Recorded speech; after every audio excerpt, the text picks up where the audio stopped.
Thank you for visiting ChristopherMedia.net. Christopher Media, let's make some noise. Welcome to Beer Nuts, a weekly excursion into the world of craft beer, brought to you by MichiganBeerGuide.com. And now, here are the Beer Nuts. Oh, it's 1:45. We are back together. It's been a while. How you doing? I'm Chris. I am in Springfield, Missouri, and my last Untapped check-in was Brown Hound Dunkel from Frankenmuth Brewery.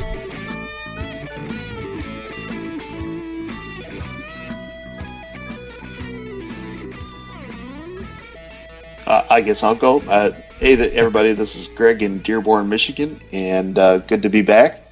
And my last Untapped chicken was from Microphone Brewing Company out of Chicago, Illinois, with their Oreo Speedwagon cookie stout. It was quite delicious. Ooh, that does sound yummy. Mm-hmm. JR out here in sunny Arizona, Vail, just outside of Tucson. My last Untapped check-in was a beer called Where the Sidewalk Bends from Solemn Oath Brewery. Nice New England IPA that was very enjoyable. Mm-hmm. I guess is the ABV on that a little high, judging by the name? Where the Sidewalk Bends, you know? It is 27. I don't see the ABV. Oh, 6.5. So it's just average IPA. So I don't know. You know, you have to have a couple of those to be on a bender. There you go. It's a punny name. Fits with the whole craft beer thing. Amen. All right. Well, it's been a while, hasn't it? Yeah. Summer's over. Vacations are over. All that fun stuff. So hopefully we're back on the weekly shows here. Yes. We're going to try and do that. So at least most weeks we should be recording again. So back to business here. It's been a nice summer. I've been through a couple moves, but me personally out here in Arizona, I'm finally situated where I'm going to be, moved into our house, and I just today was at a local brewery and a nice one of my favorite bottle shops, so I'm settled in and I'm finding those nuggets. But let's get down to business, because this week's show is going to be Oktoberfest, and some of you may be asking, why Oktoberfest in September? But in reality, the real Oktoberfest starts in September. And anybody who's been in a craft beer store, a good beer store lately, knows that Oktoberfest beers have been out for well over a month to 6-8 weeks ago. So before they're gone, let's review some today. But before we do that, always want to invite everybody listening to please join us and enjoy a libation with us. We're not pretentious. Whatever you enjoy is fine with us. If you're a Coors Light drinker, that's fine. Our mission is just to expose more good people to more good beer.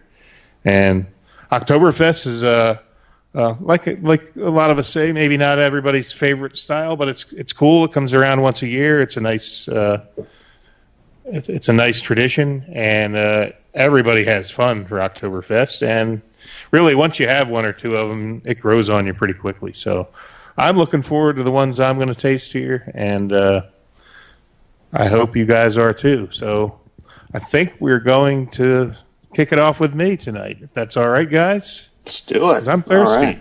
Yeah. So I'm going to start off with something local here in the Southwest. I'll have something a little bit more mainstream and traditional later, but this is a brewery out of this is called Cumbre Brewing Company out of, I believe they're out of New Mexico. Yeah, I don't have my reading glasses on, but really cool label here. It's got the German Oktoberfest, the white and blue checkered with a picture of a nice authentic beer stein. It says Oktoberfest Lager, but above that it's got like the New Mexico like Indian symbol. So like a combination of the two cultures, the German culture and the New Mexico Native American culture. So I really like this brewery, and I love the artwork on this can. But let's get down to business. It's all about the beer, right? Amen. Absolutely. So I'm already happy, because before we went in the area, I was telling everybody there's really two kinds of Oktoberfests. Some of them are more straw in color and more reminiscent of a Helles Lager, which is nothing wrong with that. It's the lighter style, which is actually what they drink at the Oktoberfest celebrations in Munich. But this is a nice copper color. You can tell it's going to be a maltier style Oktoberfest, a Marzen style. It uses a darker malt profile, and I can already tell just by looking at this that it's going to be more of the Oktoberfest style that I really enjoy. So I just poured myself this beer, and oh my gosh, it literally is beautiful. It's crystal clear, but it's copper. Nice, one solid one finger head. It's floating. It's not dissipating. Very ever so slowly. Very well constructed beer. If I were judging this beer, certainly would give it full credit on appearance. But let's taste it. On the aroma, I'm getting that nice nutty maltiness, that German Munich malt. I know what I'm in store for, and I'm really anticipating good stuff here. So I'm going to take a sip. Exactly what I surmised from the appearance and the aroma. It's a really easy drinker. It's light to medium bodied. I'd say closer to medium bodied, but easy to drink. It's just a really nice malt profile, malty flavor to this. Like I said, a little bit of maybe a nutty flavor to it.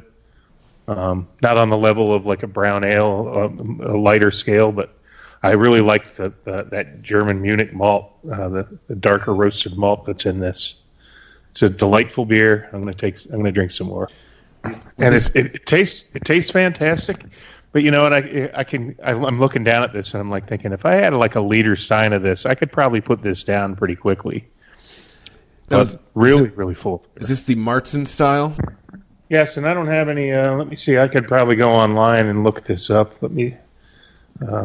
I'm just dying to see where the brewery is. It's Albuquerque. So, Cumbre Brewing, Albuquerque, New Mexico. And actually, I am wrong. I just noticed in very small letters above the Cumbre, it says La. So it's La Cumbre. So I'm not sure what that means in Spanish, but somebody in New Mexico knows. I didn't pull anything up on the internet about these guys. I don't really want to hold the show up for that. So maybe in the next beer I review, I can go back to that. But all I can tell you is, La Cumbre beers are readily available in the market where I live, in the Tucson market, and I'm sure in Phoenix and probably throughout the state of Arizona. Our neighbors to the east, really not that far away, within 100 miles of the New Mexico border. Of course, one of my favorite things about New Mexico is Hatch chilies, but that maybe is for another show, another day. But the great state of New Mexico, I know I've had a couple of their IPAs that were good, La Cumbre, and this is exactly what I was hoping for. I've had some lighter ones, and we'll see what the other beer I have in and what you guys drink. But this is the perfect. I got to take a picture and send to you guys. You know what? I'll just Instagram it, and you guys can take a. The color on this is just it's just outstanding. I'm in front of the window too. The light shines through it. The color is great. The flavor profile is great, and you can tell when a brewer does a good job. I can remember Tom Block when I used to teach at Schoolcraft, the director, and he was a really great brewer. Took a lot of pride in producing a beer that's clean, that you can see through like this, and he would be very proud to produce a beer like this because it's just crystal clear. I mean, it's the mark of a great brewer. And lagers and beers like this are among the toughest styles to brew, which is interesting because a lot of people are like, Budweiser or Miller Lite. Those brews are, not that flavorful, and they're just yellow fizzy lagers. Well, those beers are among the most difficult beers to brew, and even more impressive is when brewers can make them consistently. Not that we want to toot Budweiser's horn, but if you have a Budweiser just about anywhere in America, it's going to taste the same, and that's really, really impressive feat. I remember Uncle Pete brewed a lager. It just sounded like a process. Oh, it's lager means longer in German. It means because it's got to be you ferment it and then you store it in lagering. You lager it in cold temperatures for several months before it's ready. So you have to have it stored at like 35 degrees, 32 degrees. Well, 35 I think is about lagering temperature. Certainly below 40 degrees, and you got to let it lager and settle out. But when you do it right, and like this, the reward is plentiful. So Le Cambrai Oktoberfest, a real winner, really impressive. I would give this beer a great score as a beer judge. Cambrai means the top. Huh, okay. Thank you There for you that go. education. Well, don't think me. Think Google Translator. Well, it is at the top of my list. I can only hope that the other Oktoberfest beer I have is half as good as this. It's delicious. So, all right, I guess I'm going to pass the baton to Dearborn, to Greg. All right. So, great beer from you, John. So hopefully we can follow it up here with mine. It's just as good a one. Mine's from Left Hand Brewing Company out of Longmont, Colorado. I almost said California. How about that? Just a little description from Untapped on this is no Festivus for the rest of us. On the contrary, we start brewing in the spring, and it takes a full 2 months to reach lagered perfection. Biscuity, malty goodness dominates up front, while the noble pedigree hop lends a properly spicy dry finish. So I picked this up at Merchant's Fine Wine in here in Dearborn, and came in a 12-ounce can. Pretty nice artwork there. It's like a blue and white can with like a which almost looks like a prehistoric cat on the front of it there, with some pretty sharp-looking teeth. Wouldn't want to mess with that bugger, but the beer I will instead. So poured into my glass here, it comes out a nice orange hue to it. It's got a little fizziness rising right out of the center, coming right up out of the glass. Little compact bubbles on top. Beautiful looking beer. So we'll take a sniff here. Very much as the description that I read earlier here. It's very, very malty, very biscuity. Get maybe a little like a peppery, a scent out of it. It's really really smells nice. So let's take a dive into it. My first time. More of the same, more biscuity, malty rather. Very easy drinker. Has a nice little, peppery bite to it on the back end. This is, I'll be honest, I'm not much of a style for Oktoberfest style beers, but this is one I could see myself buying a few of and enjoying for a while. And this is a really good offering from Left Hand. I don't know if you guys have ever had this, or John, maybe you have more than Chris, but this is really good. This is the Marson style, so really good stuff. I don't believe I've had that one. And it sounds like we're going to be going 3 for 3 on Marson style. I think if my memory serves me correctly, I probably picked it up for $2 a can, maybe a little bit more. So it's really a well-priced beer. It probably would, fit. A lot of the masses that like to drink beer, they would definitely like this. I definitely would recommend checking this out, checking it out from Left Hand. Absolutely. I've had some good beers from Left Hand, but I've never had their Oktoberfest. That sounds like a good one. Yeah. So I did, if I may interject rudely, I did finally pull up some information on my beer online, so I'm a little out of order here, but I wanted to just read the description, if that's okay, on the Le Cambrai Brewing. First of all, it says the brewery, it's the peak of New Mexico or something to that effect. So I think it's when you said the top, I think it kind of refers to a mountaintop in the Albuquerque area.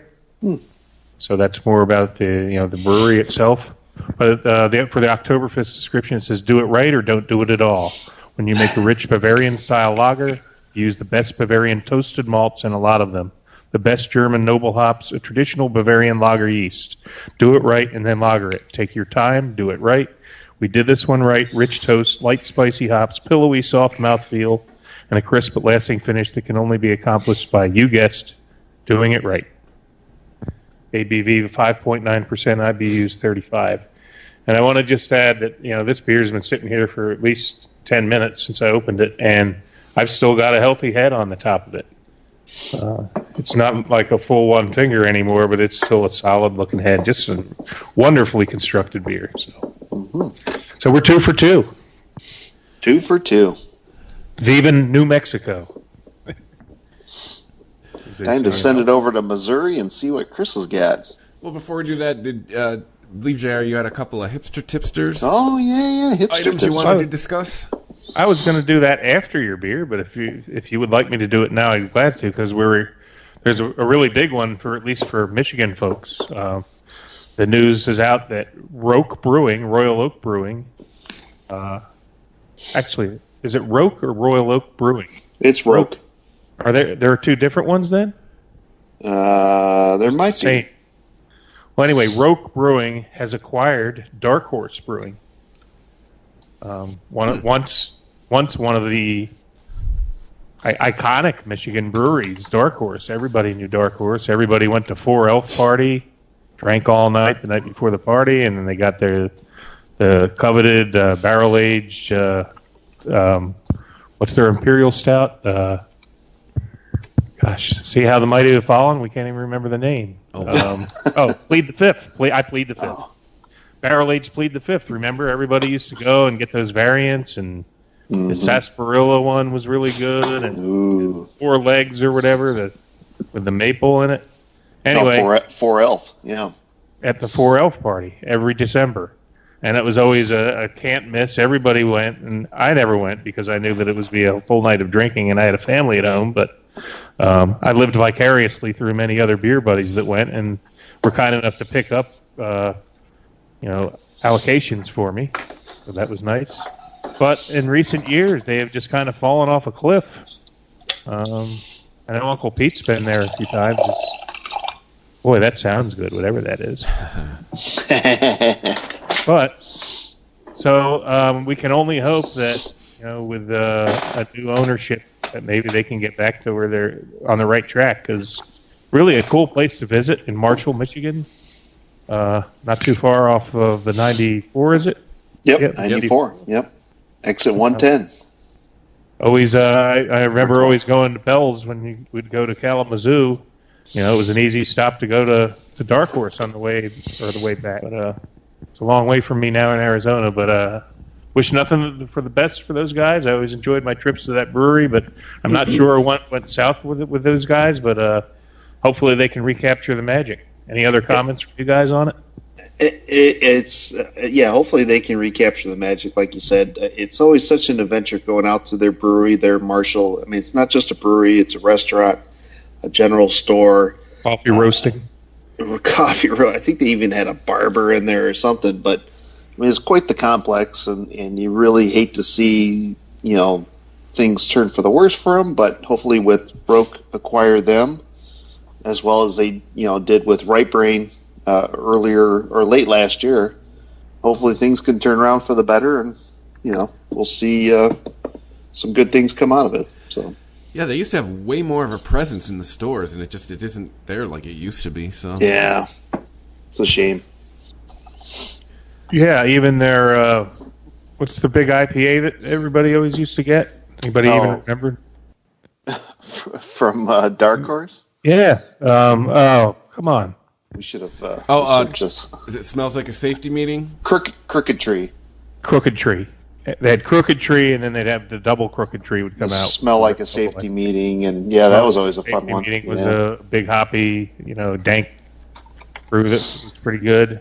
Yeah. I don't know what happened. I do remember there was an incident at one of the beer festivals where they posted some unsavory nudies out on their some like porno type pictures at their booth. That they took a big beating for that. Maybe that was the beginning of the end when they made a poor choice to do that. I'm not sure who was responsible. If it's still there, but hey, let's look forward, not back. I wish you all the best out there in Marshall. Hopefully, we're all rooting for you to start cranking out some better beers and right the ship out there. And at least it's staying in Michigan. Yeah. Right. and it's not with one of the evil empires or the big, conglomerates. So, one other thing, beers brewery dear to our hearts, Founders Brewing. It was in the news that they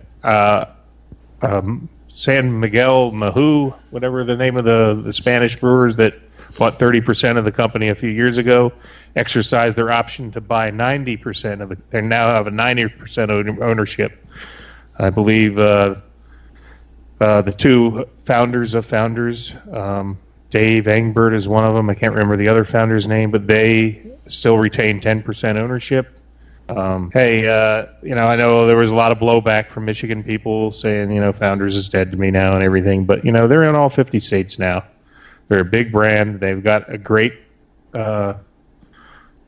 ownership group from Europe with deep pockets that's going to put Founders beer, become a global brand. And they haven't really meddled like some of the other big companies that have bought out breweries and acquired them. I think they're letting Founders do their thing, and they still make good quality as beer. As much as we like to support our independent brewers, I don't see any issues with quality. They're still making great beers. All Day IPA is a tremendous success all over the country. I get it. It's in 15 packs in my store out here in Arizona. Yeah, all 50 states now, right? That's what we've talked about in the past. So, I know it's not popular with everybody. I just don't have nearly as big a problem as some others do with it. As long as they keep making good beer, I'll keep buying it. Yeah, it's a well-made beer. It is a well-constructed beer. I'm not going to penalize somebody for being successful. And so cheers to the founders of Founders. Hey, they sold out. Speaking of Founders, we got CBS coming out soon in 12-ounce bottles. I don't know if we've talked about that in the past, but... and it's supposed to be the last batch for a while. For a long while. No more CBS after this year. This is the last year they're going to put it out. And I think what happened is I think a lot of... We've talked on the show, bomber size, the 22-ounce size is just not... It's just not a desirable size, and the market's not looking for that anymore.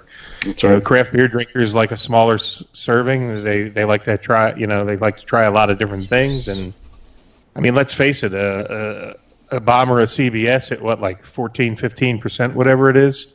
That's a whole. You drink one of those by yourself, and it's one and done. It's a full in many cases. Yeah. So I think it's more like 12, but it's irrelevant. But the point is, with a 22-ounce, you pretty much have to be sharing it with somebody, with a group of friends, or at least one other person. And 12-ounce bottles, the customers have been begging for this for years, and Founders has listened. And there was nothing more perturbing for people to find out that they could go across to Windsor and get 12-ounce bottles of CBS, because they were sending 12-ounce bottles to Canada, but they were only making bombers available in the U.S. So I know a lot of people that traded or across the border to get the 12-ounce. They won't have to do that anymore. So, but that's another great thing about Founders. They do listen to their customers. I know a lot of people criticize their barrel-aged IPAs like Doom, and they kind of joke about that too. You haven't seen them make a barrel-aged IPA in a while either. So I think they listen to their customers. But again, I think as long as the beer's quality is good, it doesn't look like the ownership group really meddles. They just let them keep doing their thing, and now they got more resources to make more good beer and send it to more places in the U.S. and around the globe. So what's not to like? I think it's a good partner that they have. So not every brewery can say that. So it's survival of the fittest in these days. Breweries are closing their doors. The battle for shelf space has never been tougher. So, if you're going to be successful, you need to have, resources available to you, and that's what this buyout does. So I wish them well. We all do too. Yep. I will continue to patronize their beers because I really enjoy them. As their quest for world domination continues. Fine by me. What's the motto of our show?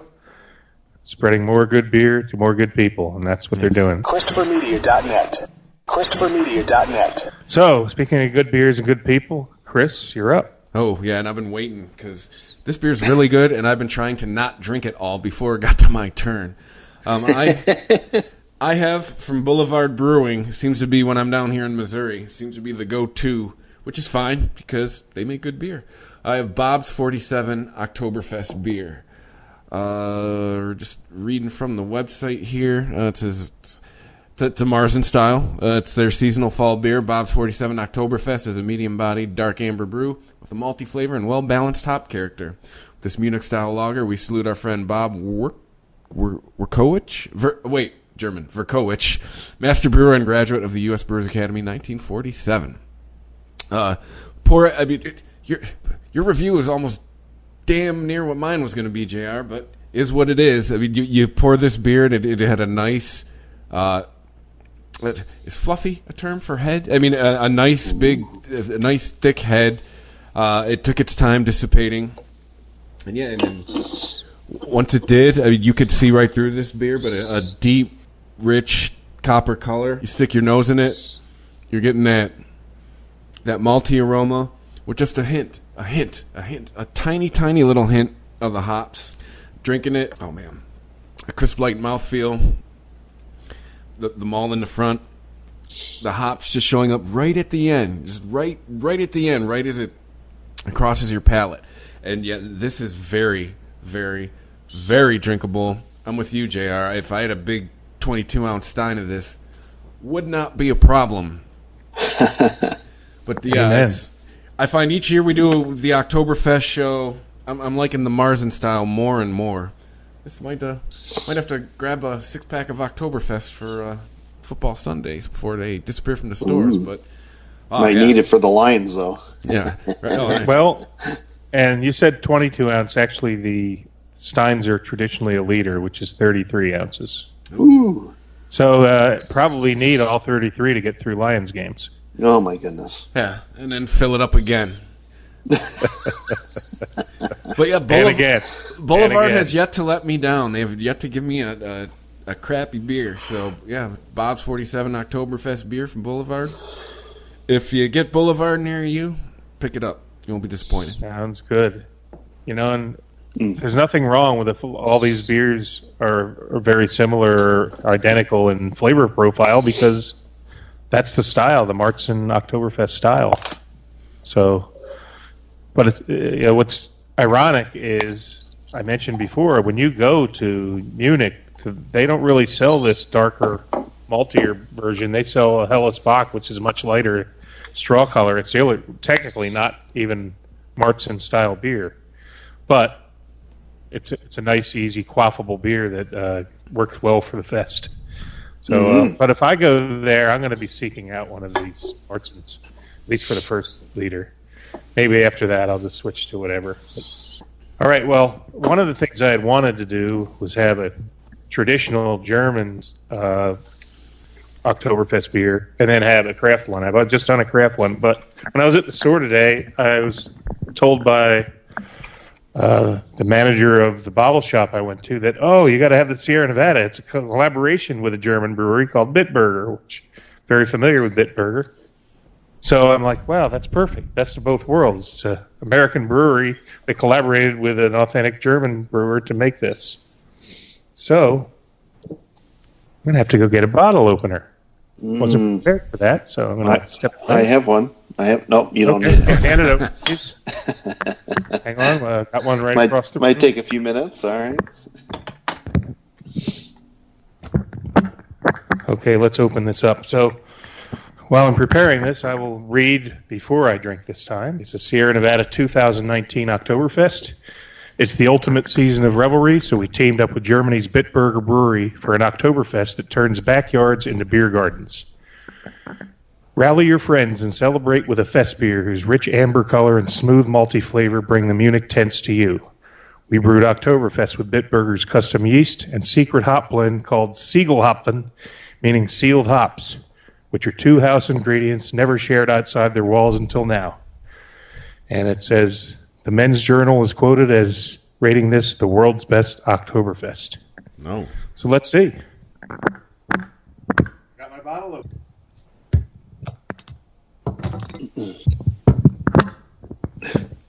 nice clear copper color again. I still have some of the other. This is just this is lighter. It's a tad lighter, but it's still copper in color. Maybe more orange golden. Not quite as dark as the other one. Really thick, healthy head here, and similar to the other one that I've had. Right here. Okay. I'm not getting as much of the roasty, like toasted malt on the aroma as I did with the other, but we'll see how it tastes. It seems like it's going to be maybe a slightly lighter profile, probably more traditional of what they actually serve in Germany. But let's just check it out. Wow, it's definitely different. It's got more hop flavor in it, but it still has all that toasted malt flavor built into it. But you get a little bit more of those noble German hops out of this one. I think it's got 35 IBUs. I'm not sure, but I'm definitely detecting more hops. It's every bit as good as the other one, but different in many ways too. So definitely more noble hop influence, whereas the other one was featured the malt. This is more balanced of hops and malt, but it's delicious. And I can tell having tried many authentic German beers in the past. If I were to taste this blind against the other one, this one has that true German flavor that probably those German ingredients deliver. But the other beer that I had this evening did not really have that. Not to say I didn't enjoy it tremendously, because you all know I did, but this has more of that. This has some of that authentic German aroma and flavor to it. It's hard to describe it. It's just it's the noble hops, really. So as they say in this write-up, the Siegel hop or the sealed hops, 2 house ingredients never shared until now. So I wish I could all share this with you so you could tell the subtle differences. But again, more hop influence and that authentic German flavor that you probably can't really duplicate here in America. You have to have those authentic German ingredients. So I've thoroughly enjoyed both of them, and I'm impressed with the way the differences between them for the same style. Whereas the other 3 all sounded, we're 4 for 4 so far. They're all fantastic beers. 4 for 4 so far, huh? 4 for 4. We're about to be 5 for 5 too. So a little lighter and a little hoppier and a little more German, and that makes sense because it's brewed with some German ingredients and collaboration with Germans. So, Prost. Chris, I hope you're going to be dugging in some of those. My favorite song is that Ein Prosit, Ein Prosit, der Gemütlichkeit. I don't sing very well, so I won't continue, but I'd love to hear some of those, dub those in. Oh, I will do so, sir. So now I'm really starting to feel like it's Oktoberfest. So let's pass it off to Greg. Oh, man, me too. The other corner of the beer tent. All right, so surprise, surprise. My last one is a Marzen. Great Lakes Brewing Company out of Cleveland, Ohio. This little description off their bottle. This is a 12-ounce bottle here. Prost, our take on this classic German style in a celebration of maltiness packed with rustic autumnal flavors. That word, autumnal, to put a little more oomph into your oompa pa. So this was, actually it just says enjoyed by 10/17/19, so really no brew on date, but like I said, 12-ounce bottle with a little, wrap-on label here with a couple large steins cheering, toasting there in the picture that they got going on. So let me pour a little into the glass here, or all of it. But I don't know if you can hear that pouring. Beautiful, beautiful sound, as it always is. So much like my first beer from Left Hand, this is another orange or even coppery that you guys have said before. Tight, compact bubbles, maybe a couple larger bubbles mixed in between. Unlike the other one, I'm not seeing like a little stream of bubbles coming up from down below to the top there in the center, but that's all right. And much the same on the smell. Very malty, biscuity, a little peppery finish from the last one that I had. So let's take a sip out of it. Very good. So I will say that the ABV is 6.5%. IBUs are 20, and this mirrors the left hand. I didn't mention it earlier when I was describing the left hand, but it was very similar as well at the ABV and IBUs. And this one, it's got a little more different character on the taste of it. It's got a little more like a caramelly, even more of like a roastiness, even more roasty than the left hand did. Still get that nice peppery bite to it on the back end. Very refreshing. I think I'm enjoying this a little bit more than I did on the left hand. And I guess we're two for, at least on my end here, I'm 2 for 2 for the Marzen style, and I've enjoyed them both. And certainly not a style that I've really given a lot of fairness to in the past, but something I might be trying a little bit more often. At least this time of year. So, cheers to both Left Hand and now Great Lakes. Both excellent beers. Great Lakes is known to make some very good German-style beers, I might add. I think they have a great German Pils, don't they? Yes, they do. A couple different German styles. They're known to brew excellent German beer styles, which are among the toughest to brew, as we know. So, I wanted to just add a few tidbits about Oktoberfest, about the real Oktoberfest in Munich. I just looked up a little FAQ about the event, and one of the interesting questions is, what beer is served at Oktoberfest in Munich? It says, only beer conforming to the Reinheitsgebot at a minimum of 13.5% Stammwurz, which is approximately 6% alcohol by volume, may be served at Oktoberfest.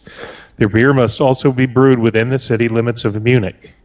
Beers meeting these criteria may be designated Oktoberfest beer. The breweries that can produce Oktoberfest beer under this criteria there are 5 of them: Augustiner Brau, Hacker Shore Brau, Lohenbrau, Spattenbrau, and Stattliches Hofbrau Munchen. So, there you have it. I was hoping it would say more about the style, and I'm looking, and I'm seeing the Lohenbrau looks yellow, and the Hofbrau looks more copper, like the one we like. So it's a great. I have to bring this up. It says, "How much beer should I drink at Oktoberfest?"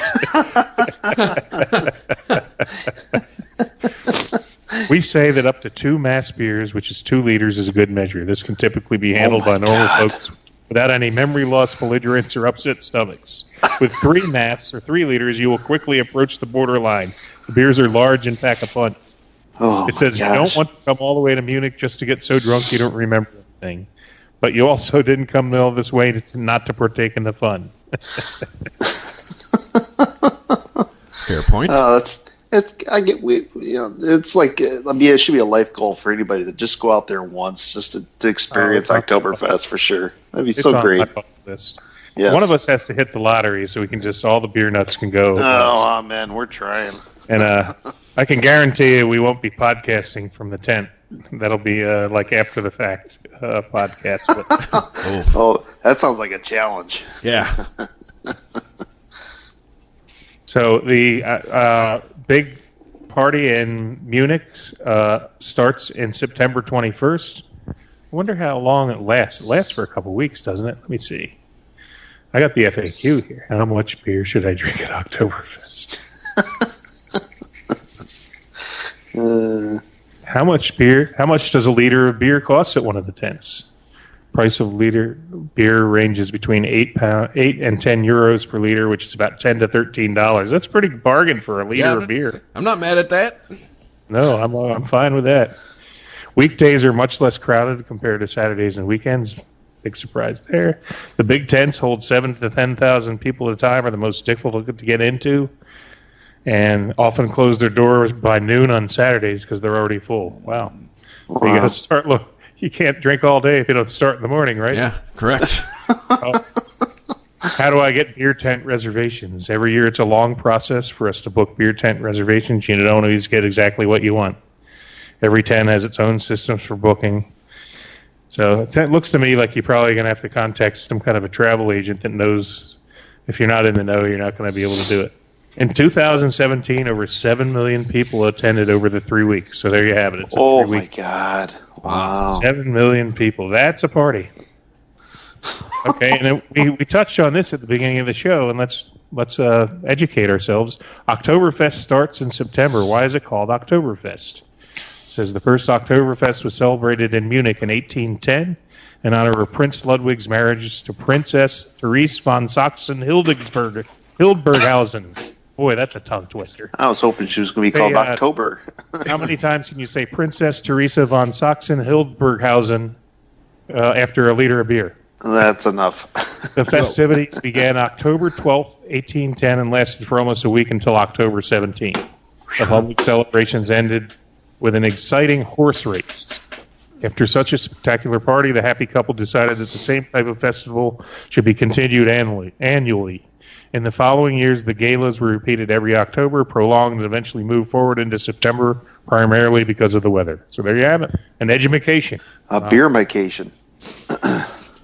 Why do I seem to remember something like from our first Oktoberfest, Uncle Pete talking about it was something to do to get rid of all the beer, like before the winter? Or am I conflating that with something else? No, I think they used to brew at the end of the summer or at the end of the winter because you can't lager in the warm weather months before refrigeration. They would make a ton of this beer and put it in caves and store it for the summer and break it out in the fall. It would be lagered and ready to go by then. So that's kind of like the history of the Marzen style. Ah, okay. In fact, Marzen means March in German. So that's when they would start brewing as March. Well, let's just hope that we get to go there before we die. Each of us deserves. We deserve that. Prost. Amen to that. All right. Well, guys, I don't know about you, but I'm really enjoying this Sierra Nevada one. It's a little bit more German, authentic, but the other one was fantastic, too. It is, as Greg said, it's a style that maybe we're like, just during Oktoberfest, no big deal. But when you really sit down and take the time to try some of these beers, they're not the easiest beers to make by any means. Ask any brewer. And when done right, they're actually really, really flavorful and pretty easy to drink. So if you haven't had one and you're listening, go out to the store and find one. Or go to your local pub and grab a pint or a liter, because I think you'll really be impressed. I think all of us were pleasantly surprised that even though we've done Oktoberfest shows before, I think that's what happens is you kind of forget how good they are until they come around again, and then you open one up and you're like, wow, I forgot how good these beers are. Yep, for sure. I really did. Forgot how drinkable they are. So I think that about does it for our Oktoberfest show, guys. And any more tipping in Germany? I'm not going to look that up. What are the bathrooms like? Oh, boy. It's actually a website I found that's at, if anybody wants to look up some of these other links that I'm mentioning. It's mybucketlistevents.com. Oh. Great, cool website. mybucketlistevents.com. That sounds interesting, actually. Might get some ideas for some other episodes out of this. Yes. I'll have to look at this website, but I know that there is good food there, too. This is true. Brats and beer. Doesn't get much better than that. Exactly. I've seen pictures of people sleeping on the hill, the big grass hill behind, and probably doing some other things they shouldn't be doing, like tickling in the woods. That's a different website. Big party, but as they say, 2 liters is good. 3, you're pushing it. 4, you might be that guy sleeping on the hill or tinkling in the woods. Hey, we've all been there. No judgment. No judgment. Yeah. No judgment here. We have all been there. There's no doubt about that. Yes. But we haven't been to Munich, so Let's put that all on our bucket list. Hey, everybody, buy some lottery tickets. Come on. One of us hits, we're all going. Working on it. You have my word. If I hit the lottery for at least 500,000. The extent of my international travel has been Canada, so yeah, I'm with you. I've been to Ireland twice, and I drank a lot of beer there, too. Oof. All right. Speaking of that, we need we need to schedule out some episodes. I think we're going to maybe do some. We haven't really traveled around the world. We've been doing mostly, local craft. Maybe the next couple episodes we'll do a little world traveling. Ooh. Want to go to Belgium next week? Get our beer passport going. Let's go. Yeah. So we'll talk about that after we go off the air. But good episode, guys. Good episode. Look forward to Uncle Pete's on a great beercation up in Maine. Every day I'm jealous when I see all the great breweries he's visiting, and jealous but happy for him at the same time. He deserves it. He's enjoying his retirement while the rest of us still have to go to work every day, but that's okay. That's fine. We will live vicariously through him. I know I do. Every time I see him hoisting a good Maine beer, it brings a warmth to my heart. So hopefully we'll have him back soon, and Dugout's on the road for his job. And Steve V, we miss you from L.A. We'll try to get everybody back in the saddle here, and we might have a new beer nut next week. We'll introduce him when he's able to join us. So, it's an ever-expanding family brought together we by welcome beer. all. We certainly welcome all. Hey, we just want to introduce more good beer to more good people. Exactly. More the That's what merrier. it's all about. All right. Well, any closing comments? Well, I was just going to say, if real quick, got to plug the new podcast. JR and I do a fantasy football podcast. It comes out on Wednesdays. It's called The Fantasy Hack. It is in the, if you go to ChristopherMedia.net, it's in the feed for the Sporgy podcast. It's kind of a spin-off of it. Really, we're just, JR and I were doing it, and it's up every Wednesdays during fantasy football season. So, chances are if you're into beer, you might be into football, might be into fantasy football.